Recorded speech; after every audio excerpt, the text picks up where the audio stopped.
At yun, maganda tanghali mga boss. Ayan ay tanghalian. Para prepare tayo ng ating tatanghalian. Okay, bahaw dyan. Meron naman bagong sinaing din. At ito yung paksiw na hindi naubos, pinirito namin. Habang hinihintay ko pa yung iniinit kong ulam. Yan. Pakita ko muna sa inyo itong aming hapagkainan ba.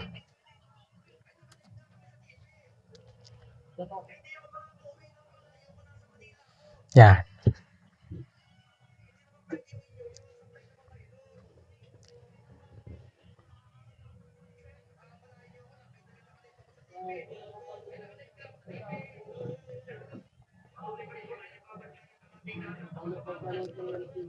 At dito naman sa kusina.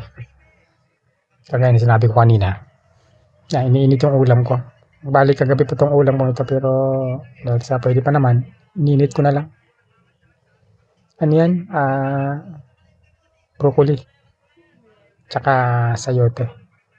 Lagyan ko ng konting manok pero ano yan, walang templa yan. Wala asin ba?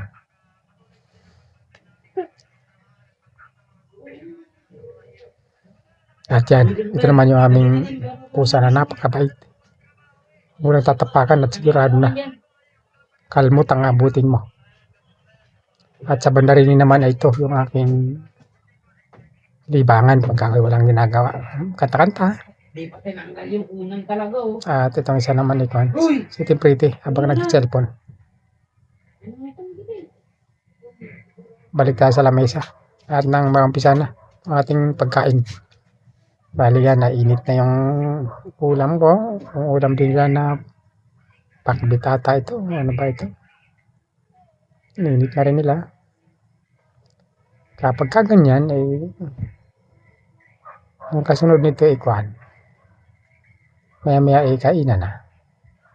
Matik na yan. Pati pusa, gutom na rin ata eh. Mag-aabang na rin na makakain eh.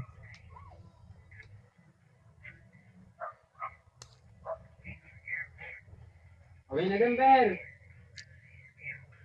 Ata ito na. Okay na yung ulam ko. Okay na yung kwento. Tayo mga boss. Medyo gutom na rin. Masarap yan.